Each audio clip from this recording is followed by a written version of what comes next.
Tech Natural is insane.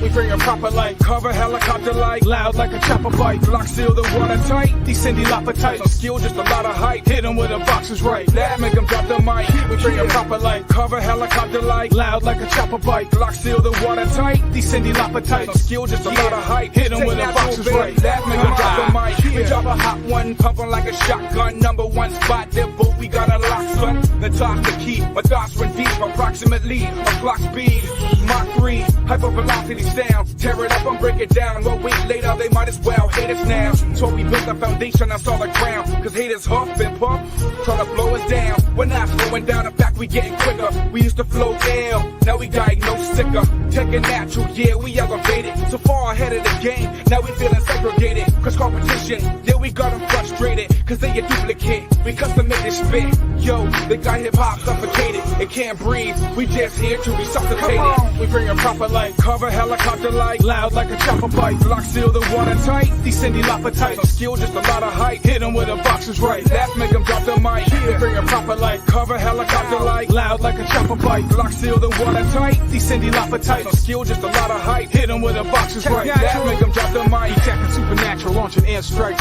from the intro it ain't a fair fight, just when you thought you were prepared right, bringing skills short like Frodo's a no-no, like a butter knife, but don't cut it. Mediocre MC still got the game flooded, it's overflow from the engine to the carburetor. We got them sweating, breathing heavy like Darth Vader. Now they're trying to settle quick like an arbitrator. By talking smooth like a phone sex operator. I bite the style, but it has no flavor. We're here to stay, so hate us now or hate us later. Still kick the data with soul like Taylor. So pack it in and abort to the layer. Cause hiding out's the only thing that'll save you from the wrath of the warpath.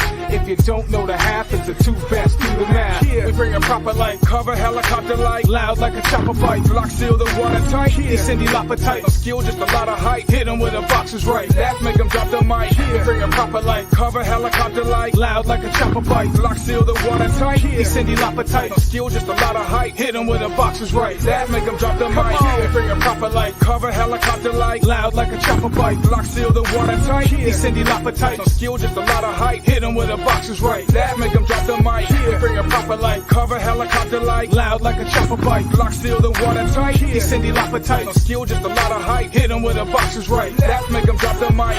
Bring a proper light, yeah, we bring a proper light, bring a proper light, yeah, we bring a proper light, bring a proper light, yeah, we bring a proper light.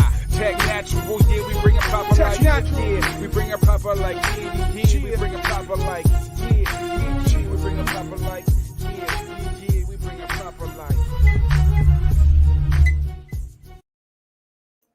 What is up, people? What is up? Welcome back to the show.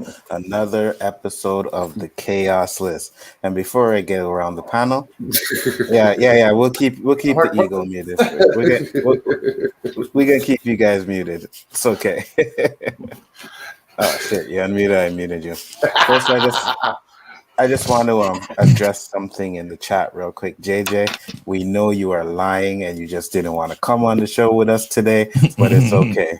Nah, I'm joking, brother. Yo, he was worried about the honorable mentions. He's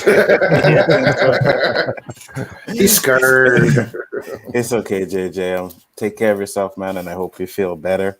You know, you'll be back next week. I know that. So with that being said, we're going to go around the panel. Chris Knight, tell the people about your channel, sir. Yeah, the Real Review 3000 just dropped a new video today. Another rant from the ego, and he does what he does. But yeah, we got the Rule of Three tomorrow. We're working on a new name. We've got the Weekly Rumble coming up on Thursday. Saturdays, sometimes we throw music reviews and other things out there. Sundays, weekly wrap up. Lots of different stuff, and then of course all the Chaos Central stuff. And yeah, there you go. Excellent. Danny, you're up, my friend. Hey, what's up? I'm Danny, AKA Comic Chat. 1/4 of the Chaos Central. Still haven't come up with the name for the show tomorrow, but I'm sure we'll come up with something. I was able to do my show at work but I plan on doing it Friday at 8 p.m. So if you can join that usual crew on the panel, that's the time I'm going to shoot for on Friday. I think I got 3 people say that's not a problem. So I just got to check with Terrence and Anzo, and we'll make up that show on Friday. Excellent. Can't wait for that. I should be fine with that. Next up, Basco Scenario, Jesus, AKA Geshka. Tell the people about yourself, sir. How's it going, guys? Guysker from the Basco Scenario. You can catch up my not only Call of Duty streams on my channel now, bitch. I got some Street Fighter up there. No snap talking shit talking to me about not having no real games on there now. Sunday you can catch me on the One Division Roundtable on Bigger 4 Entertainment's channel. Tuesdays you can catch me on the Khaos List right here. You can also find me on Wednesdays, Rule of 3, Rule of 4, Rule of 3 with a side of Tabasco if you want to call it. And also at 9 p.m. on the OOC. So yeah, that's where you can find all of us. Hey, Basco, he wasn't complaining about lack of game content. He was complaining about lack of good game content. Yeah, exactly. So And seeing is that LDG's computer crashed, PC problem, people. You know, and you get yourself a Mac. You don't have those issues. We'll move to Elihu. Tell the people, sir.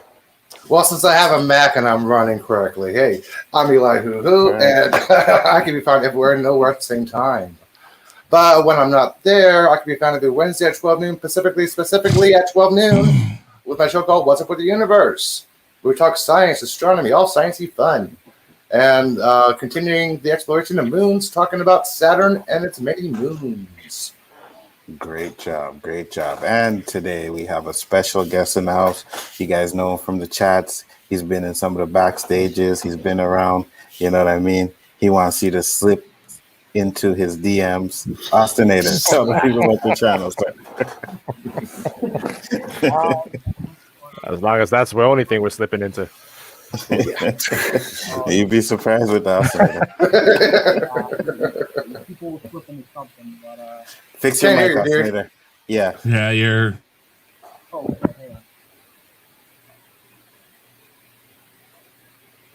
Now, Pickles, we don't mind a low volume, but you, we need to hear you. We need. Hey, is that better?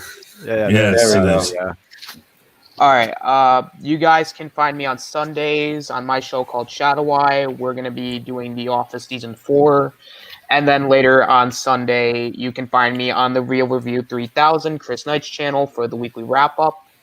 Mondays, you can find me on JJ, AKA Sithlord3827's channel for randomness at its finest. Thursday, I have a show called Splash Talk, where we just read fan fiction, and that was the worst fan fiction I ever read last week, so hopefully we'll read something better this week. Probably not. There's no more SpongeBob. No more SpongeBob. No promises. Fridays, it's going to be alternating. 1 week, it'll be a live discussion. Another week will be good old wrestling, where we just talk good old wrestling. And also, sometimes you can find me here occasionally on those channels for the Ford Entertainment for game streams or stuff like this.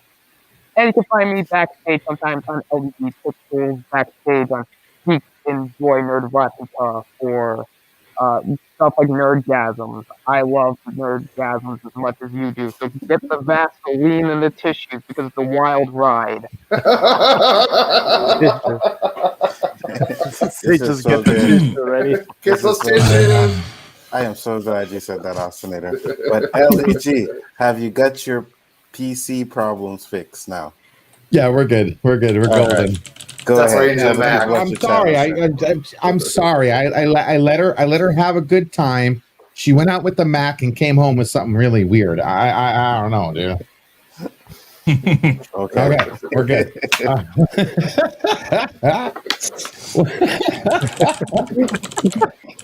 I'm a master of this kind of stuff. Hey, Danny, I told her, you stay look away really, from Mac. Bad girl. Danny, you look really impressed.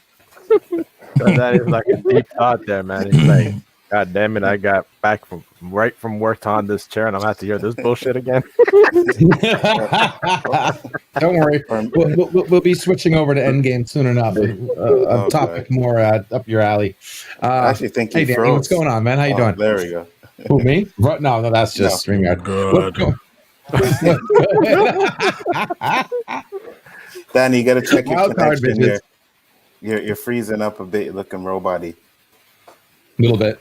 You need to Yeah, stand so- on one leg and lift your arm up, and you kind of Put gotta your- do this and get the signal. Put There your we foot go. in the toilet bowl like in Blind Man. Or, Go ahead, or Elder. you You do talk what about Eli your channel. does or you could do what Eli does for a different reason. You take metal hat, aluminum. Hey, aluminum foil is purposeful, okay? And fashionable at the same time.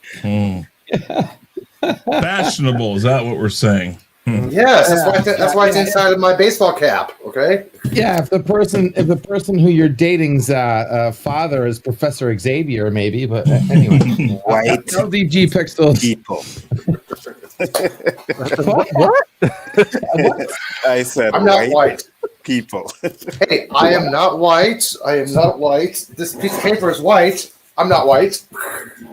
Coming from the guy who tries to show his butt on a green screen setup. Anyway, That's not me. Yeah, sure thing. Look at Fake this.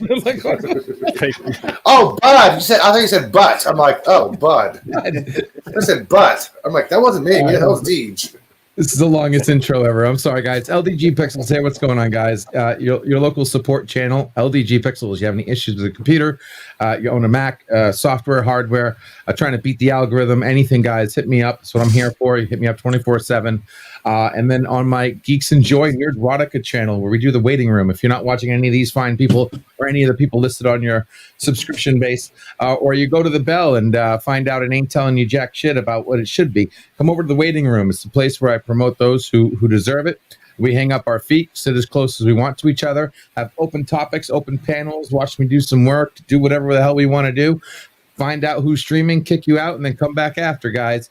Also, on a new show coming up, which we will be having our third episode, Late Night Nerdgasm. That's right, where the show only starts after everyone comes. Make sure you come join us because we have an interesting third show, and we're going to have a lot of fun. And also, Free the Net, Project Prometheus. Thank you very much. Love you all. Let's do this. I'm actually going to be talking about Prometheus tomorrow. It's one of the moons of Saturn. Really? Oh, Yes. not that Prometheus. Good job, guys. I do appreciate you guys showing up. Tomorrow will be OOC. We'll have a few special guests on there tomorrow night, so I want you guys to check that out. And you know how we do the panel. We talk about 3 topics. You know what I mean? Discussions, get great discussions. But again, there always has to be honorable mentions. I actually don't think I can do a show without honorable mentions anymore because people will be pissed. Danny turned off his camera. I don't know why he turned off his camera, but hey, whatever. And JJ's not here, but honorable mention number 1. Do you think Danny and JJ don't like WandaVision because they have little minds and can't comprehend the complexity of a great show? Oh, who wants to start? I'm Who wants to start? I'm going to not even plead the fifth. I'm going to plead ignorance on this question as to it may at a later date come back to haunt me for Phantom Zones. Well, it's my show, so I can't get no Phantom Zone. So On the other This hand, one is. I don't No, ca- on the this other one hand, is. I don't have I'm a talking yellow about stripe going down other- my back. You what? No yellow, no yellow strip back here, guys. Yeah, I'm sorry. Working for what we watch, Whoa. Don't you dare go there with that tone of voice and think Yeah, that you're going yellow. to get away with it. You know what? I just want to make sure that people understand that I have a way to control that man down there. ooh, okay. If What? you'd like What do you to, call it now? The man? Is that what you name it? I am not yellow either, And I absolutely positively think that this statement is absolutely correct. So what do you think about them apples, Danny and JJ in the chat? There's yellow on Pickles' screen, so he must be literally yellow. So, hey. He was going to say something, but Chris cut him off. So let's hear what he has to say, because I know he agrees with me. Who? LDG, if he ever speaks. Wow. Wow. Yeah, I'm sorry. I thought you were talking to Chris because he's the one who didn't want to say anything, even though you basically opened up the door on this floodgate. Yeah, I think matter of fact, and I'll have my moment. I don't care. Yeah, okay, yeah. I think okay, Melania. I'll go Floyd on this. I think there's some deeper meaning behind their incapableness of watching this show and enjoying it for what it is, because they're very fast. Okay, I've seen New Yorkers hit the gas slower after a red light than them going on how much they hate this show. Only being 3 episodes in, and we're already into a very interesting show now. They've already, they've already went on a tangent from this nostalgic show that they're trying to put on and actually give us the meat and potatoes. But no, that's not good enough. It's too deep. It's too much work. I think that's a fallacy for something else that's behind the scenes that they don't want to tell us about. Maybe compensating or undercompensating for something else.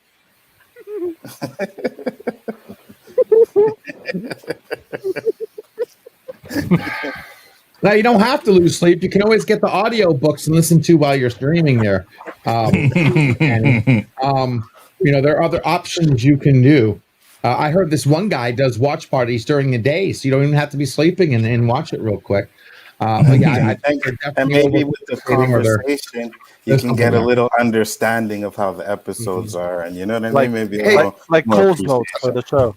Yeah, hey guys, exactly, hey guys, this may be a spoiler who hasn't seen WandaVision yet, but people are basically confused about when the first 2 episodes dropped. Like the critics, like, hey, confusing, don't know the plot, don't know where this is going.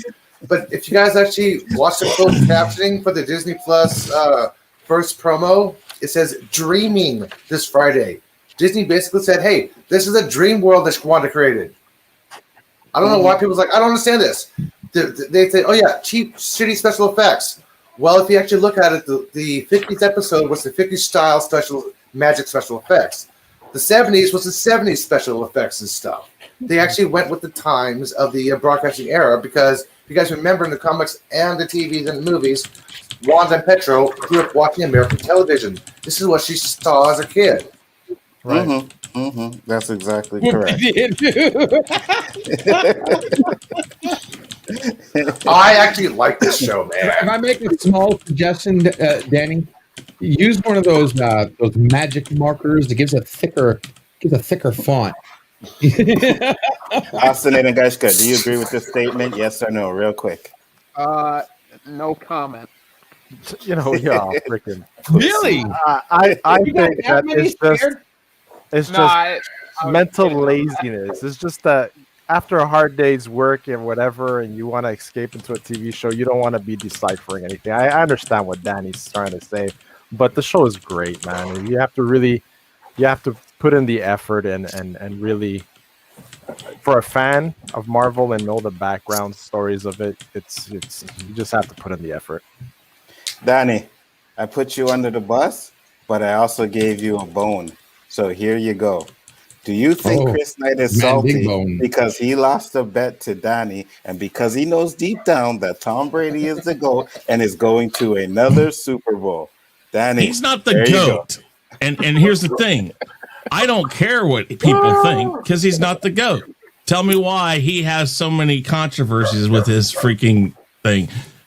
The Tuck rule no longer exists because he fumbled the ball, but that got him to the Super Bowl. He's had at least 4 different situations where his team, which he is a part of, has taped illegally somebody else's practice. One of those times is actually in a playoff game. Then also on top of that, there was Deflategate, which he had to serve a suspension for, which they have absolutely pointed directly to him. So I'm sorry, if he's the GOAT, why does he have to have all this stuff happen for him to win? Whoa. First off, I think Chris has had that in his mind. He knew a question was coming up for Tom Brady, and he had that shit in his mind and was ready to go. Danny. No, Come that's on, what Danny. I tell people That was all the for you. time. That's for you, Danny. What you And got? oh, by the way, no, I'm not worried about the 5 jelly beans, because honest to God, I made that agreement, and I'm man enough to admit the guy made it to the Super Bowl, and that's all that matters. That's all that was required of that, and he made it to the Super Bowl. He did, so that's fine. Nothing, Danny? Come on now. I gave this one to you. What do you mean nothing? I'm trying to think of something to say. The only thing coming to mind is that there's some kind of old Chinese proverb that's pretty much saying it's better to remain quiet and let somebody think you're a fool than to actually open your mouth and confirm that you are. I'm not a fool. Oh, I know What's that one. funny is that your poll even was closer. Wait, actually, what did your poll say about Tom Brady him was being the going. GOAT? No, not that one. Did it say it was a GOAT? Because I thought you told me it didn't. If the whole world say it. You're the only person that's been on that think that. That is your right to think that. I'm not the only person that said it. There were people in our chats that said it. All I want is my $5. That's all I want. I don't want to hear another. I don't know anything about. Hey, listen, I don't know anything about the $5. I know 5 jelly beans. Peanut, whatever the hell you want to call it. I'm not getting into an argument with you about that. You ain't never gonna ever change my mind. Yes. What is this? Yes. Do you think the Ostinator has been corrupted by my dirty mind? Yes. I'll take some of the blame for that one too. It's mostly LDGs. It's mostly people's fault. I didn't even have to read that one. Let me slip it in. That's not my fault. Before me, that was. I didn't do I don't know, anything. man. I mean, once we got to like Nerdgasm, it seems like Austin just, I'll admit. I'll just admit. got out. He came out. There was an unexpected reaction to Nerdgasm upon Ostinator. And I think I didn't expect him to be so turned on, pardon the phrase, to that joke. But I'm not hating that. I love that. I need people to watch Nerdgasm. Yeah, man. To be fair, it wasn't just. To be fair, it was not just Nerdgasm. I also blame Mandingo for it because Mandingo Mandingo is very Mandingo. I didn't There you start go. the Mandingo though. I didn't start it. I just went along with it. I did not start the Mandingo. Who brought up Mandingo? Like, I have no idea. I wasn't It there. was on JJ's stream, but I don't remember. You who brought grabbed it the up. Mandingo faster than very stereotypical metaphors I could be using right now. Who has a typewriter? You The only jumped on Mandingo that I grab is my own. like white on rice, okay?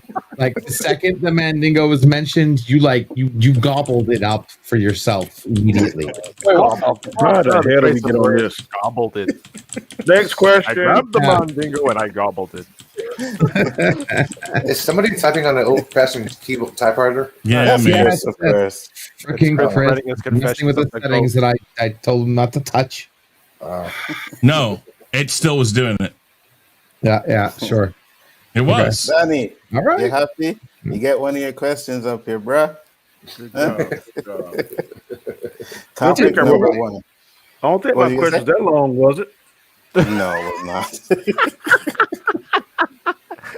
No, it's not. I had to add a little bit to it. What's with all the kissing of Danny's ass tonight, Anzo? This is like the 5th time you're like trying to impress on Danny. Here's for you, Danny. Here, I did this for you. Oh, here's your question, Danny. I Throw don't you a know. bone, Danny. Okay, the last thing I want to hear Mandingo tell me is you throwing me a bone. Okay, it's the last thing I want to hear. Okay. No, listen, LDG, you do not want Mandingo's bone, okay? No shit. No shit. Because he won't be getting up from that chair, I'm telling you that. Oh, shit. I'm sorry. Go ahead. You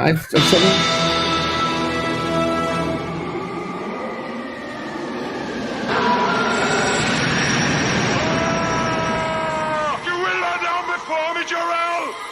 Both you and them one day, Jarrell! That is right. You guys will keep your little Mandingo parties to yourself. Stop Thank you. dreaming and thinking about my Mandingo. Next topic. First topic, actually. Godzilla versus King Kong. Now, after a very, very long wait, the official trailer for the next installment in the legendary MonsterVerse franchise, Godzilla vs. Kong, has finally arrived. The teaser promises an epic showdown in which the giant ape Kong acts as as humanity's protector, taking on the mischievous Godzilla after the giant lizard goes rogue and starts attacking cities. While the storyline seems pretty cut and dry, the director of the movie, Adam Wingard, hinted that there is more going on than meets the eye while promoting the trailer on Instagram. Based on the most recent trailer, do you think Godzilla vs. Kong is going to be a successful movie? Danny, since this is your question, you started off, my brother. I've heard two things. I've heard that, and I'm not a Godzilla fan by no means. I can't tell you all the other, what the hell they call themselves? Qui-Jons or Qui-Gens, whatever the fuck. Qui-Gens, yeah. Mm-hmm.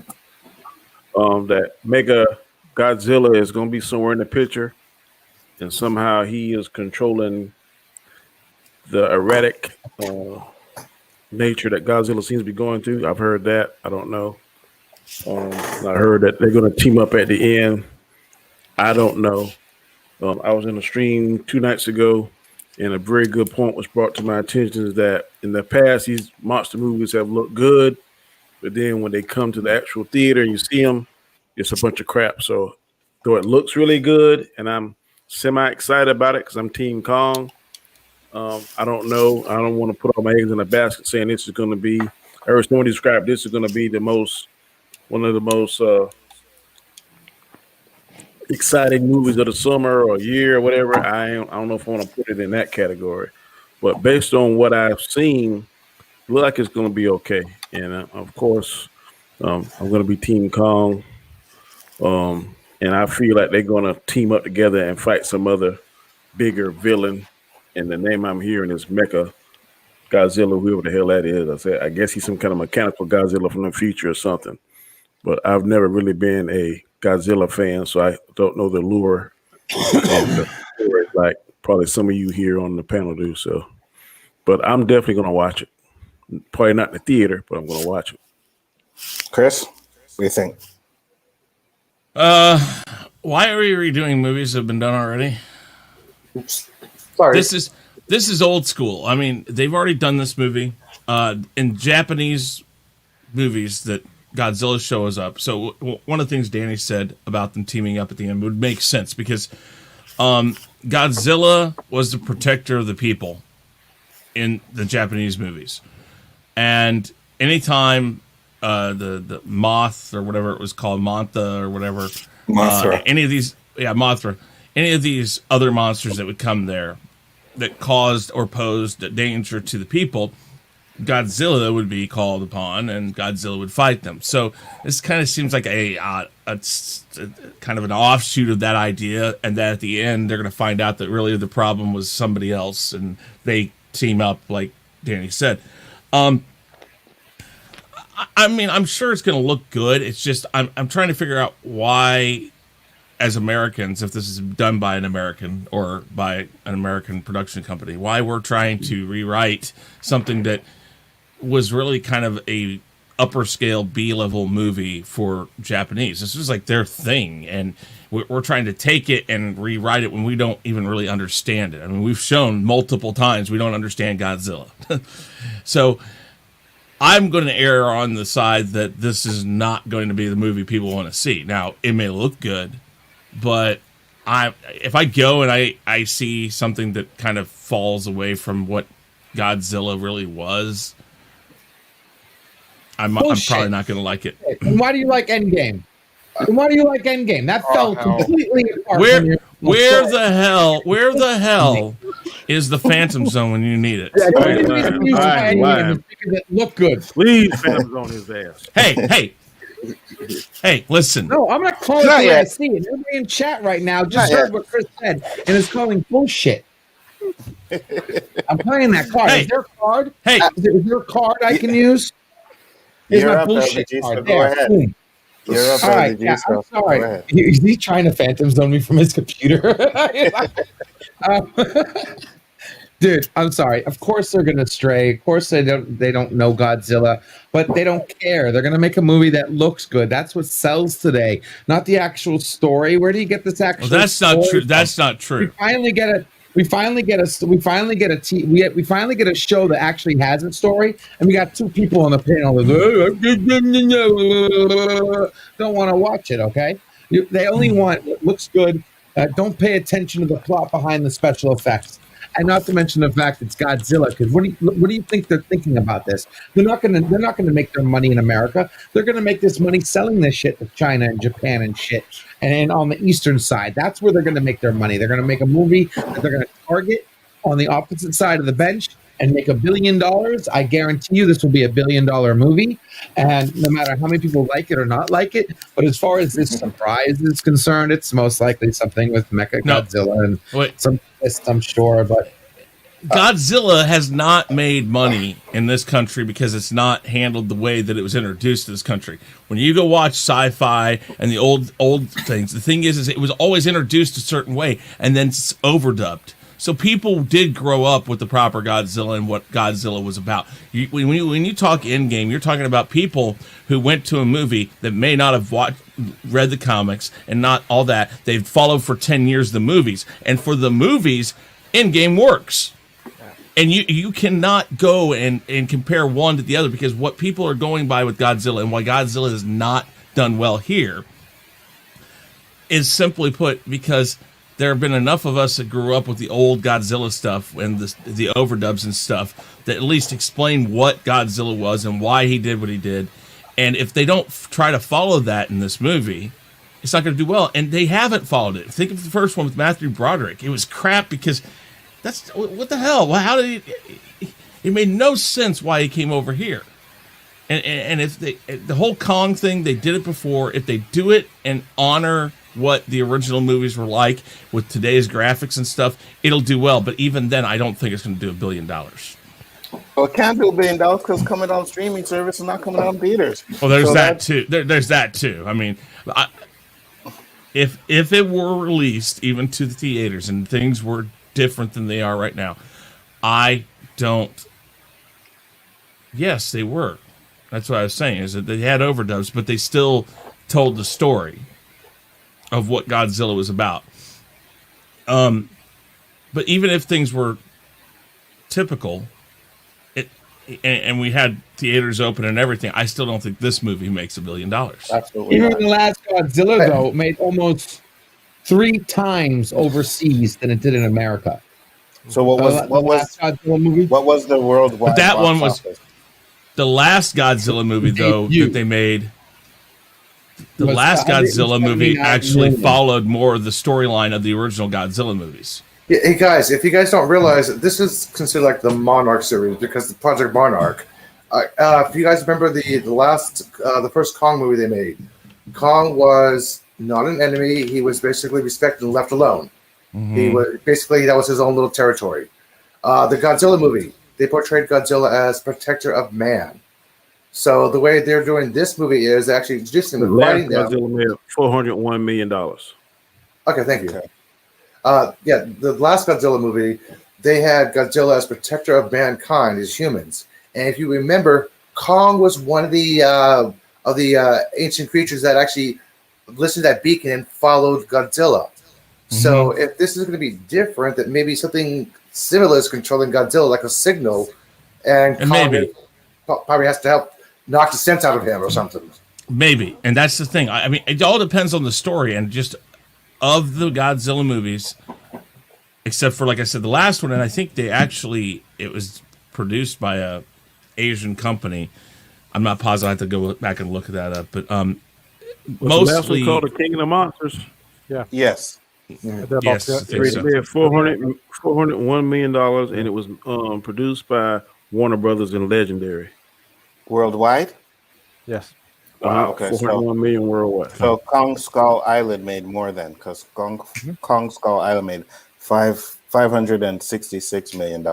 And that's what I'm saying. These movies, even when things are okay, don't make that. King Kong is American, Godzilla is Japanese, so Yeah. go figure. Gaishka, what do you think? Honestly, man, they made these movies way too many times. Like, if it's gonna make any money, it's gonna make money because either theaters are starting to reopen and people are nostalgic to just get back in the theaters. That's the only run I see. What else is gonna be coming out that's gonna grab attention better than that? The Black Widow. That's the biggest one that I find is gonna tear it up if it comes to theaters this summer. If the pandemic lets it be, but it's been redone and overdone. And just Google Godzilla. Fuck, there's a bunch of movies, including the Japanese ones. They're pulling at straws now for content to put out there. And They're trying to redo everything. yeah, the lack of imagination, man. Ostinator, what do you think? As far as the movie is concerned, I am mildly intrigued, but at the same time, though, the last couple Godzilla movies, I just could not care for. It was just kind of bleh. I just didn't care. The story was just mediocre at best. The visuals, yeah, they're good, but I expect visuals to be good, especially, in this day and age. I expect this movie to be like a spectacle film. I expect this movie to have a bunch of chaos, a bunch of destruction. If I get that, great. But story-wise, I don't expect anything from it because the story is going to have boring characters. It's going to have the most boring plot. I just don't expect there to be any plot. The plot is going to feel non-existent. But if they can deliver on the spectacle, then they did fine.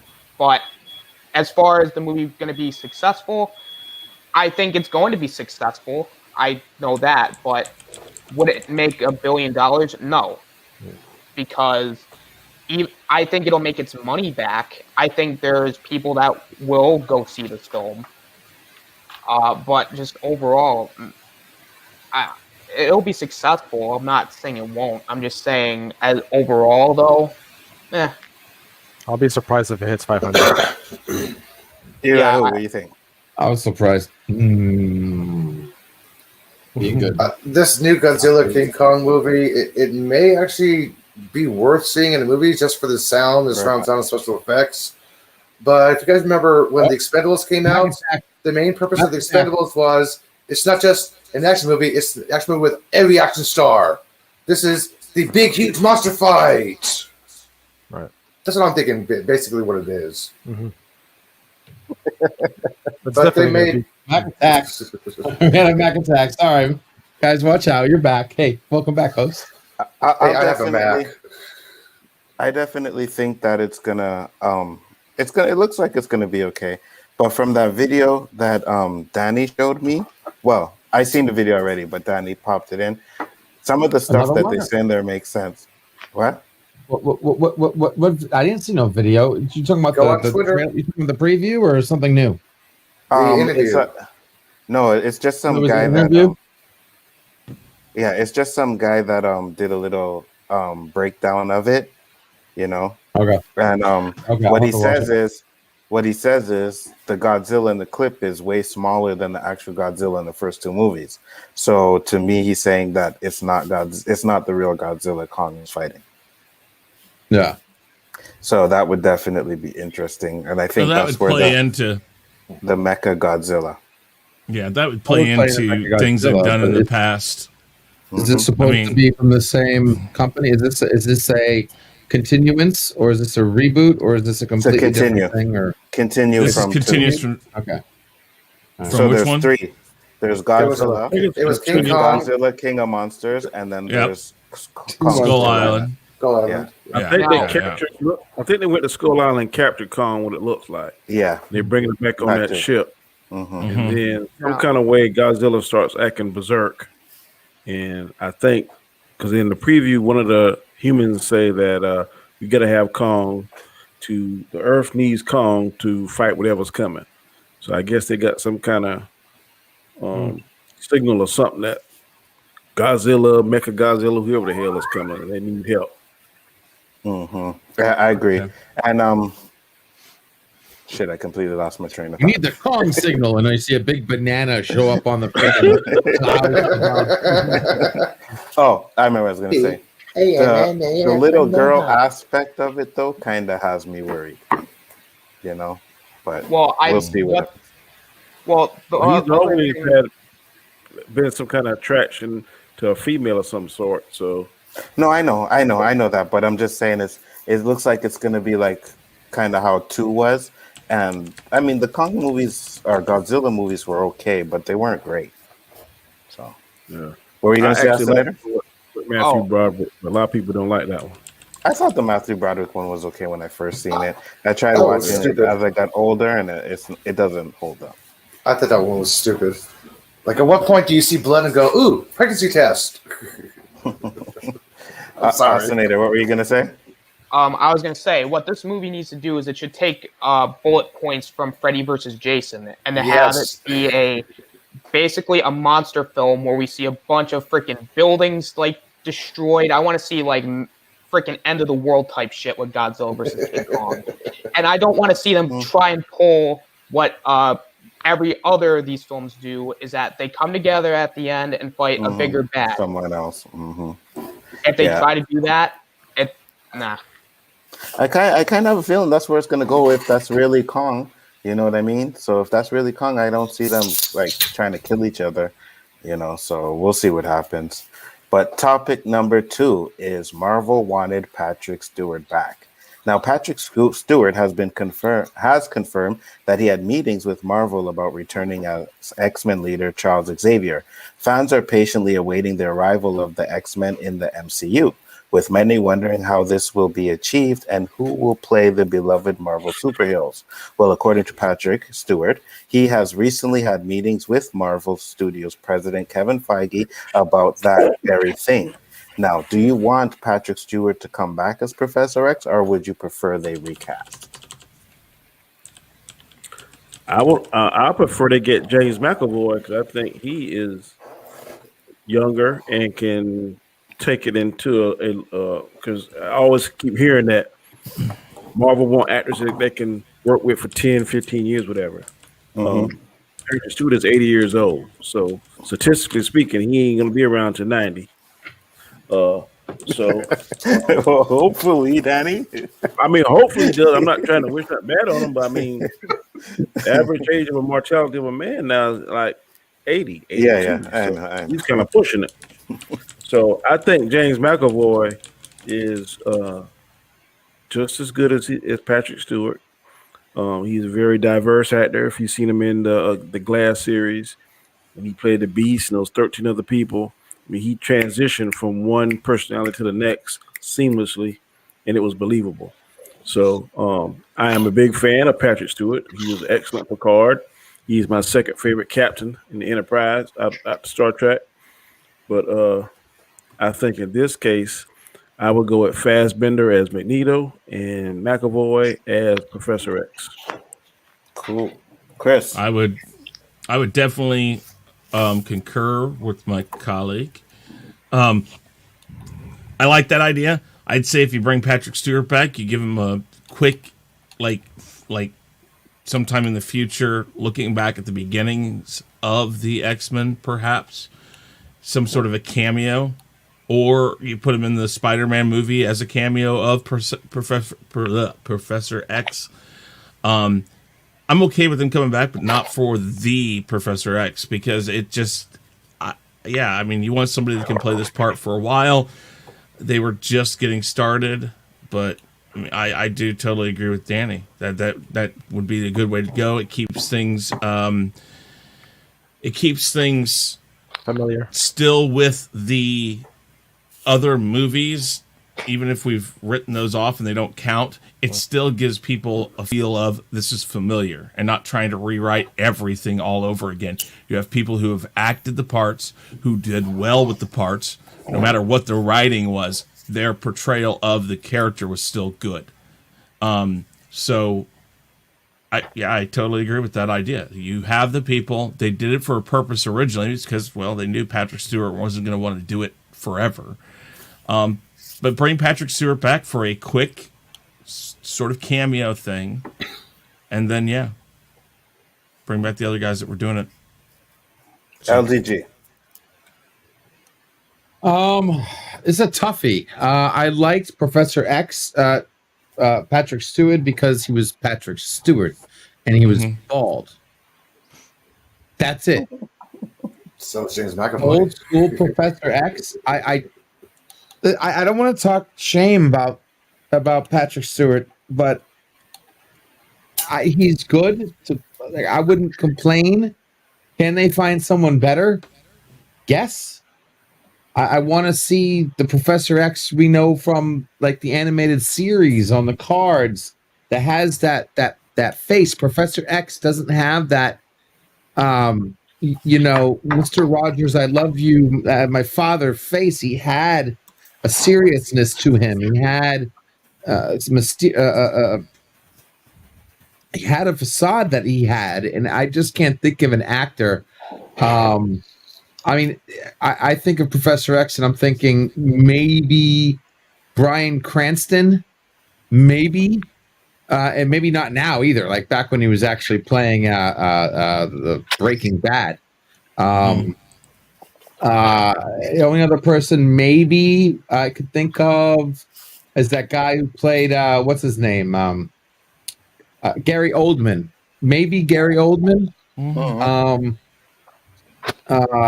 I really can't think of anybody else that would really fit the part. Professor X isn't exactly your poster boy. Everybody has that face they remember kind of, everybody has kind of thing. We were lucky to find somebody who fit Wolverine, for God's sakes, as perfectly as he did. Look what they did with Iron Man, for God's sakes. When I first saw who was playing Iron Man, I'm like, that's no way. So that would be my two best bets. But if he gets picked, that's fine. I'll still love it. I don't know. I thought he died, so I don't know how they're coming back with that. But I guess everybody can come back from death, right? Well, that's Professor X supposed to be dead now. That's one of the reasons why they're like considering not bringing him back, is because of what happened in Logan. So I believe that's. I guess if you think of it, it was Dark Phoenix, which, by the way, thank you for screwing up Dark Phoenix. Which time? Hey, wait. Which time? The last one that they made. They've screwed it up every time. They've screwed it up every time. The only story that was supposed to be bigger than the Infinity Gauntlet was the Dark Phoenix saga. Hey, all right? LDG. That's supposed to be big time right there. Exactly. LDG. Exactly. It wasn't as bad as Last Stand's Dark Phoenix. They really screwed up Jean Grey. The character, they really messed it up. I mean, look what they did with Wolverine in the last Wolverine, for God's sakes. Well, and I heard that was supposed to be an alternate timeline anyway, right? So they did the alternate timeline split with that old man Logan. That's not even him, but yeah, that movie. Gaishka, what do you think? He's done.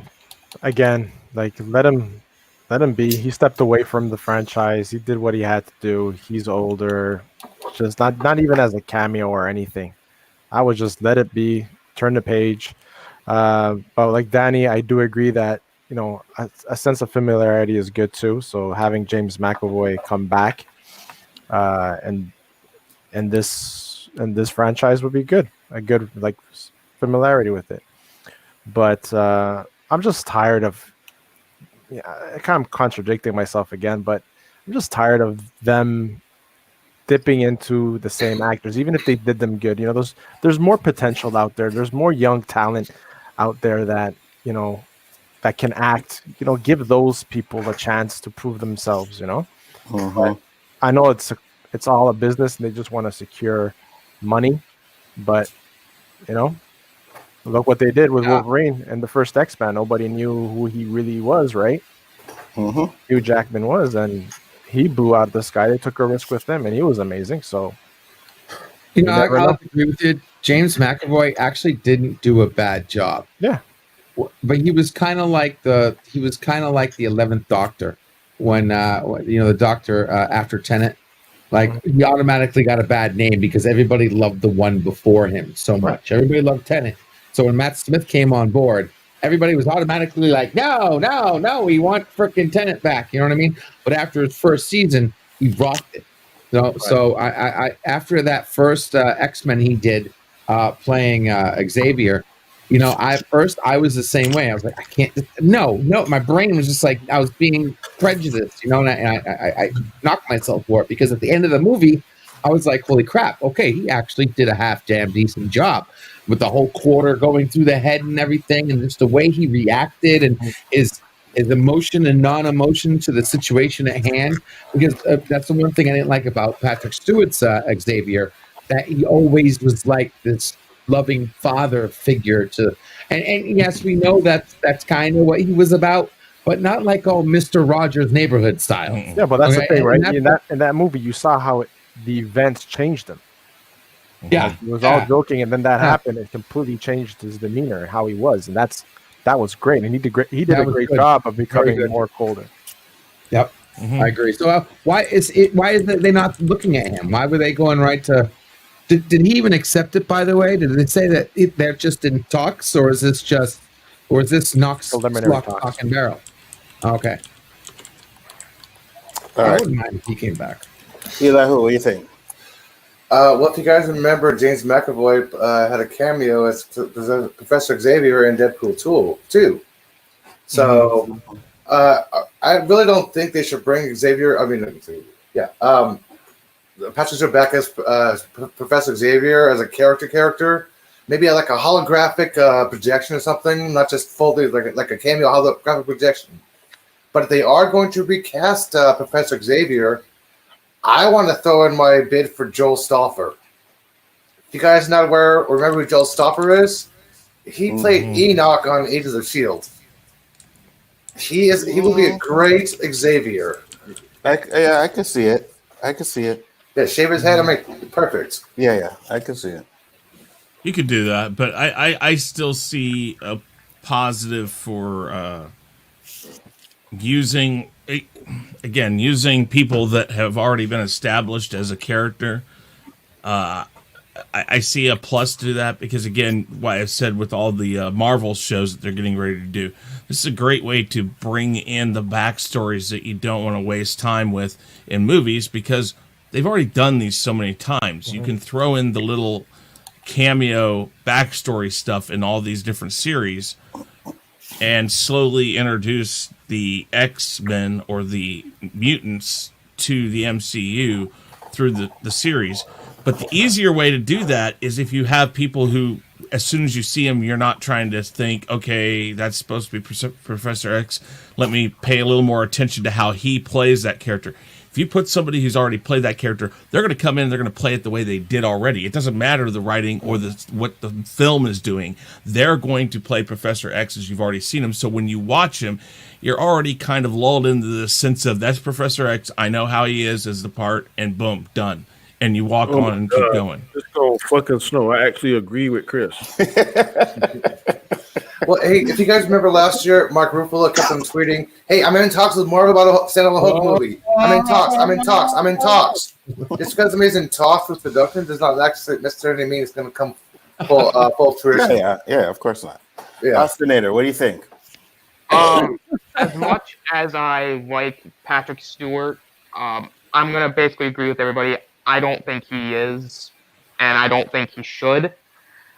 Because, first of all, he died in Logan. That was a great ending to his character.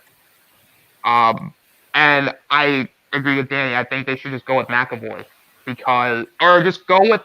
I'm just going to say this in general with the X-Men. Like, they should just continue going on with the X-Men they had before Fox got bought out by Disney. Like, the X-Men you see in Dark Phoenix, because you have them there. Just continue off of that. Like, there's no reason... You could just say multiverse. Because there is multiverse of madness. You can just use multiverse as an excuse to bring them back. But as far if they can't do all of that then, I don't really have an idea of who to cast. I mean, once the official casting comes out, and I see it, and I could go, okay, I'm down with that, or like, that's not going to work. But at the end of the day, if Stewart does come back, fine. Because again, like I said before, you can just use the multiverse excuse and say, all right, some multiverse bullshit. But at the end of the day, McAvoy, it should be the way to go. But the multiverse excuse now is, I think it's too much now. They're trying to milk that for bringing back anything. They have to be very careful with how they're going to use the multiverse. And honestly, the X-Men characters we had in the last movie, were they really that great? Like, well, Cyclops, that was Bender and like Cyclops was McAvoy were awesome. Yeah, but Yeah, they were good. I know this ain't never going to happen, but I would, about a year and a half ago, they were kicking around Moff Gideon and Denzel Washington playing those characters. I would love to see that. I know it ain't never going to happen, but I would love to see that, to see what they would do with it. But in the realistic world, I think Fassbender is the best Magneto compared to Ian McKellen. And I think that McAvoy and Patrick Stewart are about even keel, but he's just too old. McAvoy is 41, he's 80. So I just think realistically to see something. Make up. But Jean Grey sucked. It's good, but Jean Grey just Jean Grey sucked though. Yeah. In the last one, right? I didn't like. Oh yeah, that was fucking terrible. But me personally, I think I'm on your side. I want to see new people do it. Get away from that and give it to some new people. I want to see some new actors in there. Like a new Storm. Definitely a new Storm. Right. You know what I mean? And I'm not the type of person that thinks that, because someone played a character so good that another person can't play that character. I think the younger Storm was more accurate than Halle Berry was. Yes, I like the younger one. She had the accent. Yeah, the younger one was a lot better. She had the Swahili accent. I love that. But still something about her. I would still like to see someone else play Storm, But we'll see. I mean, at the end of the day, I don't mind if they use McAvoy and Fassbender, but I want to see someone else. I want to see new actors do that thing. Give it to someone else and take it from there. All right, guys. So topic number 3 and the last topic today, and we started to talk about this a little bit in the backstage, and I was like, no, guys. We have it for we have it for a topic. So topic number 3 is Disney Plus blocks. So in a rather bold move, Disney Plus has pulled several classic movies from children's profile due to controversy over their negative depictions or mistreatment of peoples or culture. Last year, the streamer added a content warning to several of these movies, though they still remain available to stream. Longer and be able to access. Oh no, I missed one. On children's profiles. Now, children under 7 will no longer be able to access the movies Peter Pan, the Aristocats, and the Swiss Family Robinsons. And Dumbo. Yeah, and Dumbo too. Right. These titles are still available to stream on adult Disney Plus profiles, along with the disclaimer. Do you think this is going too far? Oh my gosh. I'll go first. Yeah, go ahead. Absolutely, I think it's going too far. Anzo, you watched this. I watched that. Many of us here watched it. Did we depict anybody differently? No. Did we judge anybody? No. But what's happening in today's world is that parents are not being parents. They're putting their kids in front of freaking TVs to do babysitting. Right? And that's what's fucking happening. It's easier to flip them a smartphone here and make him into fucking zombies at a young age for the parents to be able to do whatever the fuck they want to do. It's about spending time with your kids, watching and educating what they're watching. That's what it's called. That's real parenting. Not just throw them in front of a TV for 2 hours or 3 hours that the average parent does now. That's what it is. It comes down to educating your child. Don't leave it to the freaking companies to do that for you. Who said it best? With that rapper, the woman, the girl rapper, what's her name? Shit. The Spanish one. I never heard of shit. I forgot her name. I have a blank. Pitbull? No, Oh, it's she. it's a girl, Female. female. That she was on a talk show host, a talk show, and Wendy, what? No. parents were calling her up and giving her crap because she wasn't a proper role model. A And female Spanish yeah, I rapper. forgot what her name was. Shit. And she said, "Listen, I'm not the one that's supposed to be a role model for your children. It's you, the parent, that has to be the role model for your children." Like Charles Barkley She was, about- she was saying that I'm a persona on stage. When I rap, I'm this type of person. But what I say, it's my persona. Yeah, like Marilyn That's Manson. what it is. And that's what it is. It's the parents that have to be those role models and educate their kids. Is it Becky G? No, it's fuck, man. Marla Rodriguez? No. I don't know rappers. So I have a Google. blank right now so bad in my head. Google it. See if you can find it. I'm Googling it now. I'll find out in a second. They're pulling up. Chris, go ahead. What do you think? I don't disagree. Cardi B. Cardi Why B? are you not? Cardi B. You're not. Yeah, you're not Cardi even. B. I was gonna say her, but I didn't think it, Yeah, would it be was Cardi B. She was in a. Thanks, All right, thanks, Dandelion. Thanks, Dandelion Fluff. Thank you. It was killing me. I was sweating and everything now. Whew. Your mic's we- not working. No. Yay, we can't hear pickles. I mean, no, we can't hear pickles. Go ahead. Go What? ahead, I Chris. couldn't hear that part. I couldn't hear that part. Pickles. What? Hold on. No, I didn't. I can't. What? No shit, Sherlock. Speak louder, LDG. Yeah, speak louder. Dude, Hey, I know how to maybe we relive, okay? I know how to maybe we relive should that. put you in the Phantom Zone just to help out with the problem. Maybe you can fix it there. Maybe Zod can help. All right, all right. So I totally agree with Guy Scar. They did something like this with Whoopi Goldberg and Tom and Jerry, and while I understand the reason why you do that, TC problems. guys. while I understand the reason for doing it, I don't think it's their job to do it. They're doing it under pressure. People saying, "Oh, it's insensitive. Did you see this?" I have a DVD of another company that made Peter Pan, a cartoon of it, and trust me, it is a million times worse. I will talk to you guys afterwards and explain some of the things that are in this DVD that I have. That when I watched it, it's the first time, because yes, I know the stuff they're talking about in Peter Pan. When I watched this version, I stopped it and said, "I'm not letting my kids watch this," because I was like, "Oh God, no." Because it depicted certain people much worse than Disney's version did. Wow. The other thing about this is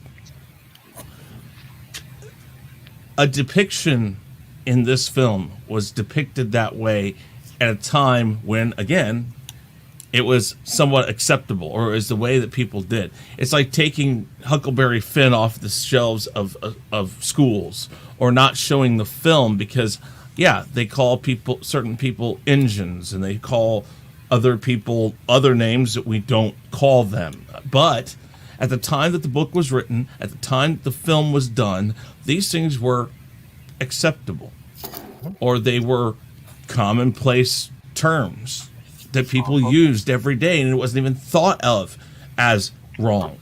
It is our job as parents to integrate kids into a world understanding that while this is being shown, this isn't what we do. This isn't how we this is not what we say to people. Because when you start trying to stop people from watching things like JJ. I'm sorry, Chris. Sorry, I'm not staying long, Chris. If I can have just a split second, please. Absolutely. I got something to say, and then I'm gonna split. Okay, y'all see some of this last night. Yeah, I'm mute. What the fuck is wrong with you people? Get a fucking grip and raise your fucking kids. You really need a full screen. I mean, you gotta let us know when you're doing that. Yeah, dude. Please, next time. full man. screen it, make them do it again. Yes. Full screen them, do it again. Once again, what the fuck is wrong with you people? There you go. That's right. Peace, brothers. I'm out. Peace. Feel better, bro. Hope you're feeling better, man. Thank you, guys. Cool. It's our job to explain this stuff to kids. And like, for instance, porn. If porn is in a house and you hide things from your kids, or you don't talk about certain things with your kids. Kids have this wonderful thing called curiosity that if they don't have some sort of mentorship to learn about certain things, that they'll go out and figure it out for themselves, right or wrong. They will make their own determinations of what something means, right or wrong. When they watch a cartoon like Peter Pan, if you don't explain why we don't call Native Americans engines, if you don't explain this stuff to your kids, they start thinking their own thing. Like if a kid were to watch Peter Pan, and let's say, God forbid, they go to a school and they see a picture of a Native American and they say, oh, it's an engine. Well, that's going to cause some controversy. So that's the job of the parent. It all comes down to parents. You cannot force morality. You cannot force structure. And this is doing that. That's saying, oh, look, we're going to do this for you. And parents are like, great, yay, I don't have to worry about one more thing I don't have to worry about. And trust me, it sucks to have to discipline kids. It sucks to have to fight with kids about things that they just don't get. You know, I still have a kid that doesn't understand why he has to do chores. And he's 15. He sits there and bitches about it. And I'm like, you know what? Fine. But I tell him every time, you can bitch about it and you can try to tell me you're not going to do this, you're not going to do that. You're going to. It's our jobs as parents to be the bad guy. That's the end of the story. You know, I didn't understand it until I had kids. Yep. But when I had kids, I was like, oh shit. I used to look at my kids sometimes and go like, thank you, really, thank you. Because now I have to call my mother up and apologize to her for something I said when I was 12 or something. It's like, God, I want to kill you. I want to squeeze your head, pull it right off your body. Danny, what do you think? Still can't hear you, LDG. I just wanted to say I was just I wasn't showing the advisory due to the content. I was showing the advisory just because Chris opened his mouth. You got to be careful. Never know. Ahead, Danny. So there you go. I'm gonna pretty much echo and piggyback what Gascar said. It is. I've seen with my own grandson sometime when they start getting crazy. That's for this one down there. Sorry. We hand them the laptop. So I can attest that sometime when my grandsons get a little wild and rambunctious, we hand them the laptop and put on their favorite show, and for an hour or two, they're under control. But at the same time, as they grow up and able to differentiate from cartoon to a little more adult cartoon, a little more, that's up to you to teach them and tell them, these names are acceptable. These names are going to teach them where, I guess, you're around a certain group of people or certain things.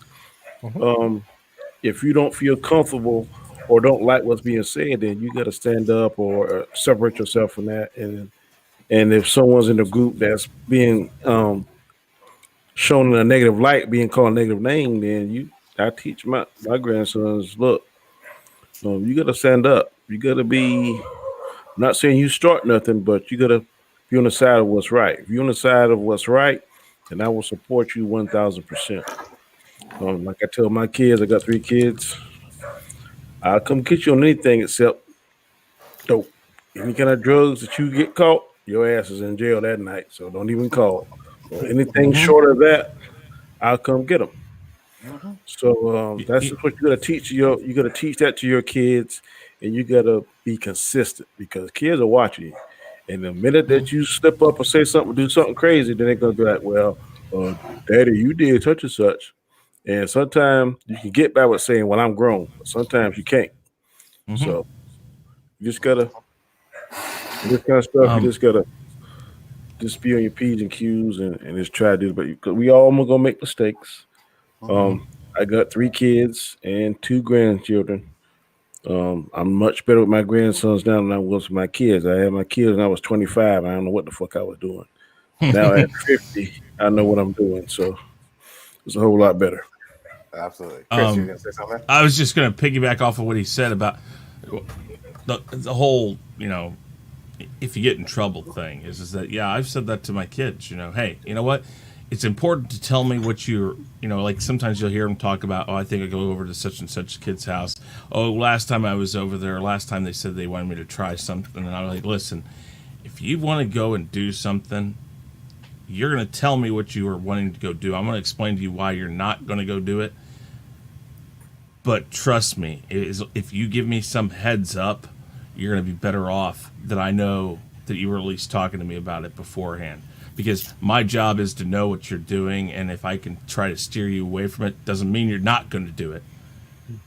It just means that it's my job to make sure I tell you why not to. And lots of times that's because as an adult, I'm going to tell you, listen, you're not going to like what I'm going to tell you, but I'm going to tell you because I've been in situations like this, or I know why you don't do this. I mean, it's difficult to be a parent. And like Comic said, like Danny said, man, I don't know if I still know it. When my kids are gone and they have their own kids, then by that time I'll probably understand. The other thing is grandkids seem to listen to grandparents better than their own parents. But yeah, I mean, I was just going to say, the only thing harder than being a parent is being an equal contributor on any panel that Chris Knight's on with. But that being said, where's the fandom zone for that? Hey, I'm actually Anzo should better agree with me on that. Dear God, it's like you're rebuttaling everything. What are you talking about? You're not rebuttaling is yourself. No, I'm joking. I'm messing with you. Don't make me come down there. Hey. Oh Lord.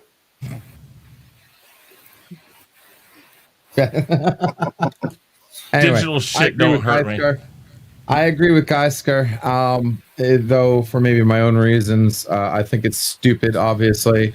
All this is going to do, and I wouldn't be surprised if we see a rise in racism and all the crap they're trying to block, because now you just made it cool to watch this stuff.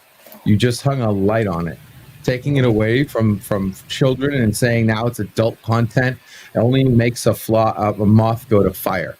You're making them think that now there's a reason why I can't watch it anymore now. So that must be cool stuff. Instead of showing them, no, this is not good. This teach kids whatnot. But at the same time, I disagree with what Gasker said about parents actually thinking they have a choice.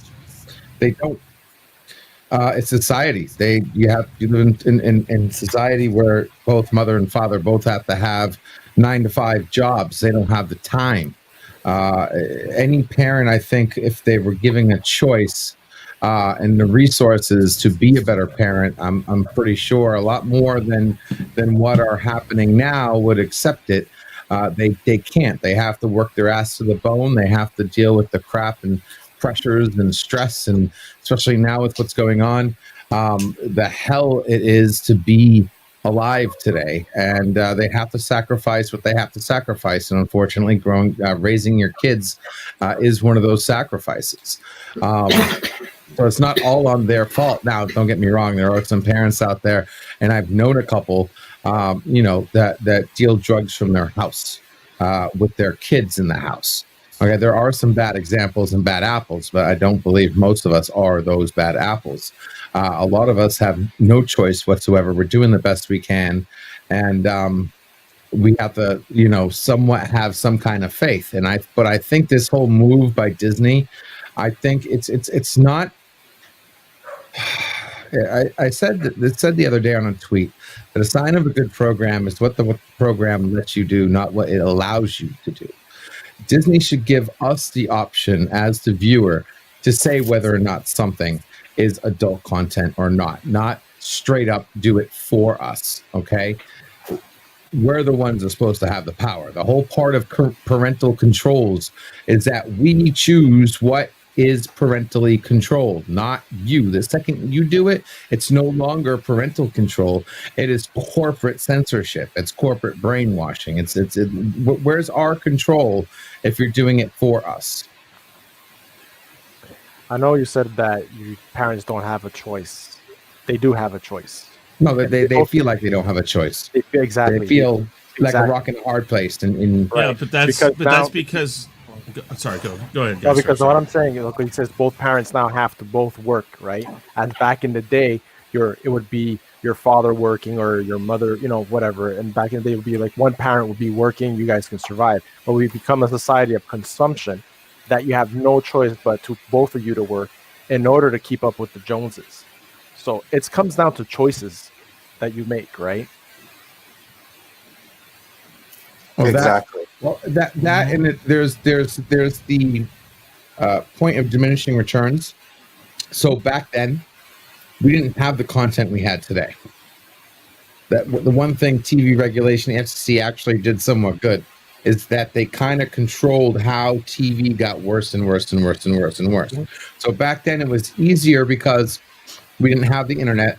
We didn't have the TV shows crossing the line, right? I mean, back then, if you look like titties on TV when I was a kid, at 9 yes, p.m. but not today. Today is a whole nother story. But that's the thing. Completely different field as far as when I was growing up. Okay, if I wanted to see titty, I'd have to go into a dark closet or in the basement. Okay, now you can do it on your phone in your room. No, but I'm saying movies back All then day, on any TV. day. Movies on TV at 9 o'clock at night, you would see topless scenes, you would see butt cheeks, and it was never censored. Like I remember my dad going, "Hey, guys, look, tits." And again, we're talking. It didn't make me degrade women or anything like that. I didn't. We used to stay up and watch Blue Louie. Remember that shit, bro? Yeah, man. I was on But you can see a lot more worse. At 8 a.m., you can see the worst of the worst. First thing you wake up. I get that. But we're talking about fucking Dumbo and Peter Pan and that. It's all the same principle. Well, Lonzo. the other thing. Same go ahead. principle. Same I'll principle. go on here in a minute. Well, Elihu. Yeah, Elihu. Do you guys realize that it's Disney censoring its own self? HBO is not censoring its own self. Cinemax is not censoring its own self. Oh, Disney, wait. Time out. HBO Max, is that where Tom and Jerry's at? Is that like where you can find the cartoons? Yeah. No idea. I don't have HBO Max. If HBO Max is where you can find Tom and Jerry cartoons, they have these parts of it. They have Whoopi Goldberg at the beginning stating that you might see things that were acceptable at the time of the making of these videos. Trust me, they're there. Okay. I take back HBO. I take back the HBO thing. But I make the question. It's stupid. I agree. This is what people were talking about. This is how people discussed everyday conversation without blinking an eye back then. I mean, if you want to regulate anything, then they should regulate their own pay salaries. Okay, that's just my own personal thing. If you want, Dumbo, are they going to be regulating the cartoon and the movie? Peter Pan, which version? Just a cartoon or just the movies? Because I mean, come on, Disney has two different versions of Peter Pan. What else is stuff they're going to try to regulate next? Disney Marvel cartoons are going to have a little disclaimer saying, "Oh, there's fake blood at the beginning of this cartoon. Parental advisory advised." Like, wait, fake blood in front of a cartoon? That's going way too far. If they start doing that, that's way too far.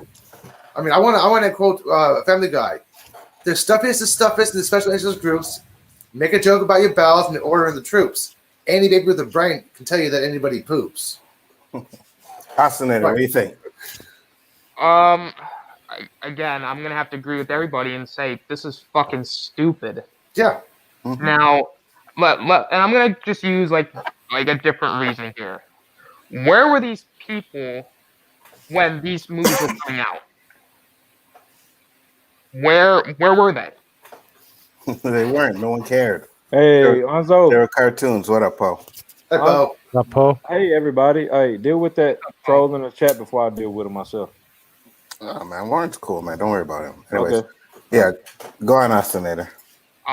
But why magically now? I've watched these movies before. I mean, I didn't find them to be insulting or demeaning. I don't see it. I mean, if it does to certain people, then I mean, I'm not saying I don't get it, but we're really gonna get to that point now. We're gonna start censoring shit. We're gonna put kid cartoons on an adult section. What the fuck? And but yet we're not censoring stuff like Mulan, and we're not censoring stuff like Pocahontas. Sorry, I want to ask something else. After Family Guy. Good points. Good I points. wanted to ask something after Austin. Sorry. Yeah, go ahead. They're going to start on old TV classic shows. They're going to start putting disclaimers before Archie Bunker, before Sanford and Son. Are they going to start doing that? Come on. Yo, if I'll say this, if we were living in these times now, those shows would have never seen the light of day. Blazing Saddles. Those shows could never happen today, and that is bullshit because All in the Family and the Jeffersons are classic. Sanford and shows. Son, yeah, they're racist satire in those shows, but they're classics. No. Yeah, they're racist To be satire. honest, I didn't know how great the Jefferson was. I just started watching that recently. Mm-hmm. That's because I was a child when it came out. I didn't understand the comedy of it. It's amazing, dude. Yeah, it's hilarious. Yeah, very. Especially when the Jeffersons cross with Archie Bunker. Archie, yes, I remember that one. The thing about this that I always try to understand is do they not realize when you put these warnings or these restrictions on these things, again, I think we've already mentioned it, but it's the truth. You make kids want to know what's different. Why is this different? Because they're not seeing it. I guarantee they're not really seeing it. There's nothing that they're going to see in this. They're kids. It's a cartoon, and all they're paying attention to is the fun of it. Mm-hmm. We have gone, because I guarantee you right now, when I watched Peter Pan, my mom never stopped and said, "Well, now, wait a minute," and that's the thing I've never understood is that your parents parented you. They didn't rely on the show to do it, and they didn't need to explain why a cartoon or a show is doing something because they'd already instilled in you what you should or shouldn't do. You weren't learning it from the show, and it's so backwards. It's why the hell? I mean, I'm going to answer this up. I said, if you don't know why they're offensive, then maybe you should watch them with your kids and figure it out. I did watch all of these things with my son when he was younger. I watched all of them. I don't find anything offensive with these shows. And again, what are we going to do? Take away everything that offends somebody? You know what I mean? Like everything that offends somebody. Oh no, we can't say this no more. We can't do that anymore. Like that's bullshit. Because then that's not freedom of speech. Yeah, one thing may offend Anzo and it may offend me, and vice versa. Sorry, Anzo. I just had to. Yeah, no, you're absolutely right. You're absolutely right. You're absolutely right. Not everything is offensive to everybody. So what are we going to do? Just start canceling everything because it offends somebody? Everything. Yeah, when I do stand-up comedy, I haven't done it in a while. There may be one or two jokes that be totally offensive to some other person might find offensive, but everybody else in the audience will laugh their ass off. Mm-hmm. I'm like, it's your personal thing. This is how you were raised. This is your mentality. This is your perspective on life. I was watching, and I'll always remember it because it was Comic Relief with Whoopi Goldberg. What's his name? Robin Williams and Billy Crystal, right? And Don Rickles was on there one time, and he was just ripping black people and everybody, like pure racist jokes. And I remember sitting there, and I'm like, this motherfucker, like I'm getting vexed. And then right at the end, he was like, well, if we can't make fun of these things, then what is the point? You know what I mean? And I was like, you know what? You're right. You're right. You know what I mean? You're right. Like, you can't. Now, Eddie Murphy. You got Eddie Murphy. You had Richard Pryor. Richard Pryor. Lighting a match. Bruce. Lighting a match. Yeah. This is me on my presentation. Lenny Bruce. And, you had Lenny Bruce. You had... you had all these guys out there. You got Dave Chappelle now. George Carlin. Carlin. It's like Paul Mooney. There were certain lines. Rodney Dangerfield. There were certain lines that each comic would not cross. Like for instance, Richard Pryor may have said the N-word, but no white guy that was a comic would hit that note. But they would hit notes. No, man. Don Rickles didn't care, boy. No, he didn't. You're right. He didn't. But there were certain things that, for the most part, the lines wouldn't get crossed. But they all made fun of the overall idea. Again, and I think Elihu said it best. You know, come on, you had Richard Pryor who made fun of himself lighting himself on fire and jumping into a pool. Yeah. Have y'all seen the roast of Richard Pryor? His I have seen ages. Yeah, it's a long time ago. That was amazing. Seriously, everybody should go rewatch that. One thing. Sorry, Paul. One thing I remember is Saturday Night Live skit with Chevy Chase and Richard Pryor. And if you guys haven't seen that skit, you need to go watch that because I haven't seen it. Chevy Chase says he calls him a black name, and then Richard Pryor calls him a cracker, and then he says the N-word, and Richard Pryor says dead cracker. You know what I mean? It's the word association as a part of the job interview, right? Yeah, the job interview. Are you serious? Oh, dude, that is a great. That is a great. Dead cracker. I remember that now. Dead cracker. I've never seen it. And he looks at him like this. He gets on his elbows and goes like, "Dead cracker." It's like it is funny as hell. And this is what I'm saying. If we're doing all this censorship shit, we don't get this classic shit, man. No. You know what I mean? It has to stop, man. It really has to stop. But also, why you don't like Boondocks then? Because that's all it's doing. Because Boondocks makes us look bad. To me, that show makes us look bad. It's making light of it, I feel. But to me, it makes light of it, but makes us look bad in a way that I just can't take that show. Really? Yeah, you never watched all 3 seasons? You never watched I watched a few episodes, but no, I never watched all 3 seasons. I wouldn't watch all 3. The only thing I agree also on that is about Ruckus. Ruckus is kind of hard to watch. I agree also on that character. Yeah. But man, a pimp called Slipback. Man, that motherfucker is funny. I don't care what they say. He is funny. Exactly my point. You see, there you go. That just proves my point. You know what I mean? You know what I mean? Pimps and hoes, gangsters, and this and that. I don't like it. Go ahead, Oscillator. So you didn't like Black Dynamite? That movie? That was funny as shit. I actually never seen Black Dynamite. That was funny as shit, dude. Yeah, I never seen Black Dynamite yet. He slaps the guy, all of a sudden. Clarify real quick, guys, because you're mixing a different actor. You're mixing, guys, a little bit too close here. I need to clarify. Not liking something and banning something is 2 different things. You have the right to not like something. All right, there's nothing wrong with not liking something. Yeah, I wouldn't ever say ban Boondocks or put a disclaimer on it and stuff like that. Fuck that shit, bro. You know what I mean? Black Dynamite was rocked. It was the satire of all 70 movies. We're gonna close it up soon, but my son was young, and I remember coming home. Yeah, me too. I remember my son was young, and I come home and he's watching Family Guy. My parents in the room are like, "You're letting him watch Family Guy." Like, I don't think he should be watching. I never watched Family Guy at the time. I did not like the show, but I said, you know what? Let me watch the show.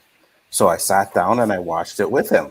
You know what I mean? Explained everything to him. We joked, we laughed. He was so young, he didn't really understand what was going on in the show anyways. He just seen certain funny things in it and laughed. But like the meat and potatoes of the show, he didn't understand. He was too young.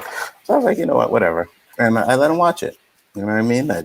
That's what you do. And if you think your son or your child is mature enough to get it, then you can do it.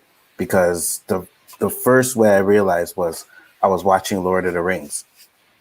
And it was right at the part where the orc at the end gets his head cut off. And my son walks in the room and he's looking at it, he sees it, and he starts laughing. So I'm like, that didn't scare you? I'm like, that didn't scare you? He's like, no, Daddy, it's a movie. That didn't scare me. It's like, okay. Good kid. You know what I mean? So, you're ready for porn, son. Characters like 2-dimensional. Which one? Which movie? Yes, and I can't think of it. South Park. Yeah, they talk South Park. Oh, South Park. The ones that look like for kids. cutouts. No, that is not for kids at all. No, it's not. SpongeBob not for kids technically. No, Austin, it is fan fiction. Fan fiction SpongeBob is not for kids. I'm gonna tell you what was a stupid cartoon, but I used to watch. Man, that damn Beavis and Butthead. Oh, that was so for kids. Yeah, I let my 6-year-old watch that one. MTV. Yeah, I hated that. Oh, the squidbillies. I had an issue with the Y'all squidbillies. I do didn't know like squidbillies at all. Beavis and Butthead spawned King of the Hill. Yeah, I don't like that show either. Really? Yeah, at all. Anyways, guys, we are going to close it up. We reached the hour and 30 mark. I do appreciate everyone popping in. Paul wanted a guest spot, but Paul, you're on the show tomorrow, the OOC, right? So don't forget. So, Chris Knight, tell the people about your channel, sir. Yeah, it's a Real Review 3000, and I have an interesting little video up currently about why we don't let people who are idiots talk about dead people. Just going to put it out there. You don't talk ill of the dead, period. And we have a guy out there who's trying to guise himself as not talking ill about the dead, but about respecting him and honoring him. And I'm sorry, that doesn't work for me because of the obvious back story that's in this, that you putting together a 30-second clip or whatever for Twitter to act like you are somehow honoring somebody. People have watched live streams. They've heard how you've talked. They've seen the effects you had on this person. And I will go just short of saying that what happened to this person that LDG currently has up may or may not have been your fault. But I know it did not help with any condition he may or may not had that led to his untimely passing.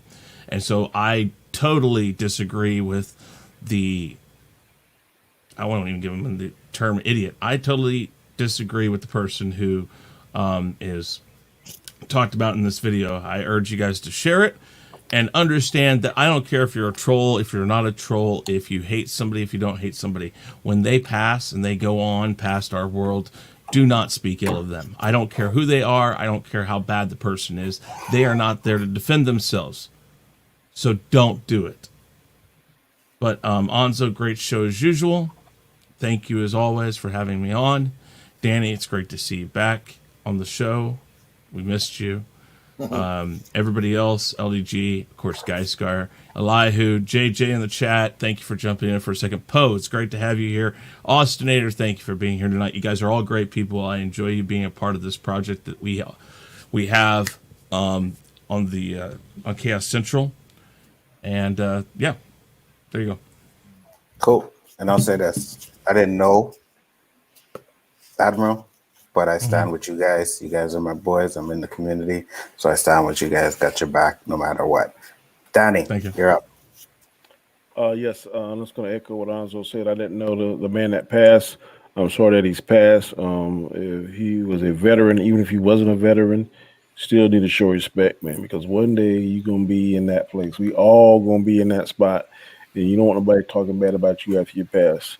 But having said that, I am Danny Graham, AKA Comment Chat. You guys to my right, physically left, part and the guy below, Anzo, are now part of Chaos Central crew, and we're trying to build our brand, and we can only do that with the help of all of you and all of you in the chat. Tomorrow, I think at 7 p.m. Eastern Standard Time. I'm trying to find the link for Rich's memorial. 7 p.m. I cannot find the link. Someone find the link, please. I cannot find Richard's link for the memorial. Put the name in, the name that I think we should call it in the private chats, but y'all tell me what you think about it. But anyway, Please join us tomorrow, 7 p.m. Eastern Standard Time. Going to have very interesting, probably 4 questions now. It used to be 3 questions, 3 minutes. Now to be 4 questions, 4 minutes, I'm assuming. And we'll roll with that. But thank you all. I appreciate it. The invite on as always. The show is good. Catch us Saturday, Square One. Catch us on a special chaotic conversation this Friday at 8 p.m. Eastern Standard Time. I missed yesterday because of work, but Friday I think I'll be free. So please catch the show. We will be discussing our top 5 favorite Star Wars characters. We'll be ranking them from 5 to 1. Y'all should already know who my number 1 going to be, but yeah, we know.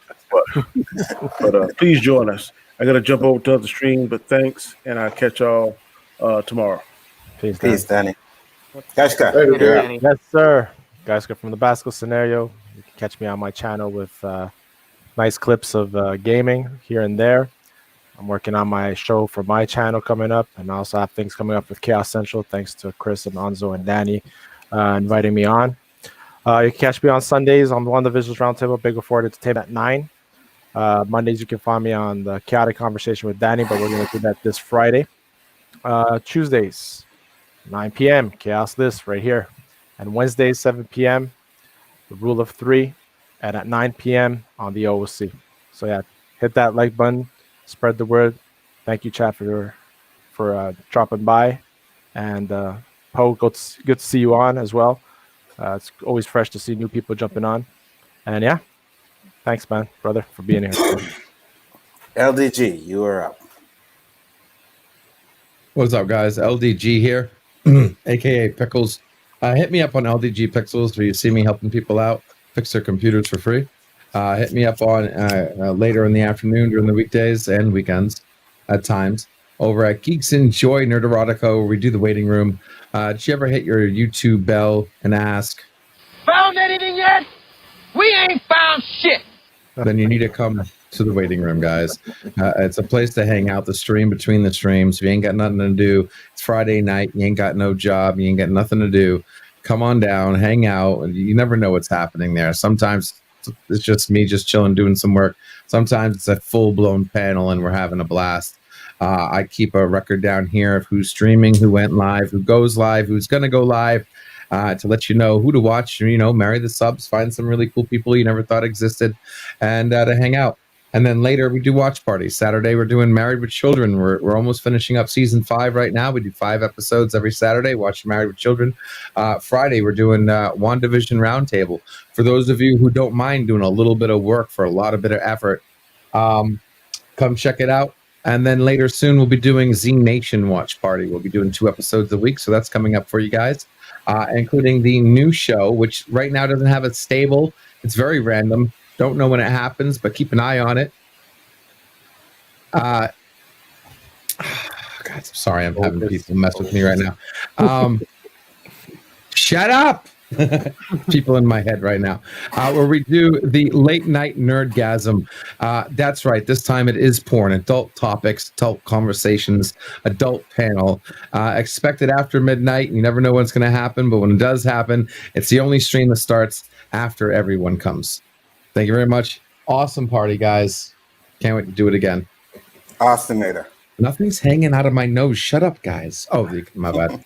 Damn it. Let me be serious for a moment here. I want to thank Anzo for letting me on. It's always a pleasure being able to stream with you guys. No problem, bro.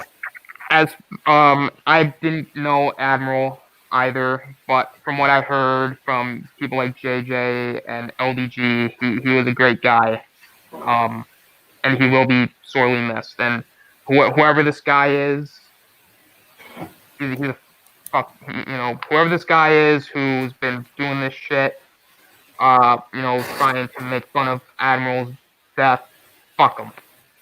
He's a fucking asshole. But, that's from the serious stuff. Now on to my shit. Oh boy, here we go. All right, I have Twitter at @theaustinator17. So if you ever want to slide up into my DMs, go up and slide into them I'm sorry, guys. I'm sorry. It seems I've revived that saying now. My fault. Blame that on me. And I also have Discord, so I also have Discord DMs. If you can't be able to slide up into my Twitter DMs, just slide up into my Discord DMs at *theaustinator. On Sundays, I have a show called Shadow Eye where we're going to be reviewing The Office Season 4. And if I can get my shit together and finish Batwoman Season 1, which will be in the year 2024, then I will start reviewing Arrowverse stuff, or I'll just start doing it when I review Superman and Lois. Also, later on Sunday, you can find me on The Real Review 3000 for the weekly wrap-up. Mondays, you can find me on JJ, AKA Sithlord3827 channel for randomness at its finest. It's usually a shit show, especially when I'm around, so go check that out. Thursday, you can find me on my show Splash Talk, where we just read fan fiction. Last week was the worst Splash Talk Ever. We read SpongeBob fan fiction, so you probably already know how that went. Friday is going to be an alternating day where Fridays will be either good old wrestling, where we talk good old wrestling. We're actually doing that this week. We're going to be giving our predictions for the Royal Rumble that's happening this Sunday. Also, on every other Fridays, there will be live discussions. And occasionally you can find me in LDG's backstage for Geeks Enjoy Nerderotica, where it's not actually porn, guys. Seriously, stop looking that up. Come on, guys. Kids around. unless it's nerdgasm, then get the vaccine and tissues because the nerdgasm is going to be huge. And occasionally, and you can find me on Enjoy243's channel for Galactic Chat. I'm basically a stream whore. You know, I give nerdgasms out weekly, so you know. Yeah, I'm gonna have to start charging you for that. Oh man. Guys, you went? To what? No, I haven't yet. Okay, go ahead. Oh no, I went. I thought you. I mean, you went. To All LDGs. And last but not Fighting least, against his DM. No, I haven't. Poe, last but not least, talk about yourself. Hey, I would like to say, first and foremost, rest in peace, Mr. Admiral Doom. That's who I knew him as. I had the pleasure to being on a couple of his streams. He's an awesome guy. So nice, so confident in what he did as well. And for the YouTube community, I got y'all back. Anybody has a problem with him or has a problem with what he did and try to bring his name down, we're here to uplift him up as a community. And I appreciate Anzo to bringing me on. It's nice to meet Chris Knight, Elihu, Gaskar, LDG, Alcinator, and everybody else who is on the channel who has left right now. And y'all are good people. I don't have a channel right now. I'm basically a stream whore, so. You're a whore, all right. It's all good, man. But I wear condoms, so it's all good. So I'll be good, okay? You hear that, Ostinator? Yeah. Yeah, I did hear. Now I use Ziploc bags, but you know that's also a good option too, Poe. With that, my album, it's like you realize I got online to get away from the horrors. I seem to be meeting more than ever. Anyways, I gotta. Jeez, they're all over the place. With that, hey, I didn't get a chance to go. Oh, Eli, my bad. Go ahead. Okay, before I start, him up there. Oh, that's right. That was Chris. That was Chris. I mean, Danny. Long as you don't dream about me, Eli. Go. Anzo needs to get going. Hurry up. Let's go. Okay, before I tell you guys who I am, because someone with a wrench, please put the link I put in the private chat in the public chat.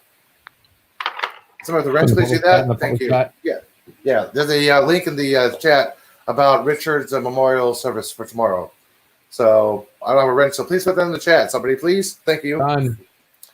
That is tomorrow. But I am Elihu-Who, and I have a show called What's Up with the Universe. Every Wednesday at 12 noon, specifically at 12 noon. Talking this week about Saturn's moons. Yes, Prometheus is one of Saturn's moons. Really? Yes. One of Saturn's moons is called Prometheus. It's awesome. You will learn more tomorrow at 12 noon. And if you are not able to watch the show, ring the bells, just like everybody else's channel here. Ring our bells. Because if you're not able to watch us live, you have us as a rewatch for a watch later channel video option. I can't talk. All right. Well, with that being said, guys, we are out. I do appreciate it. Thank you for coming. Peace.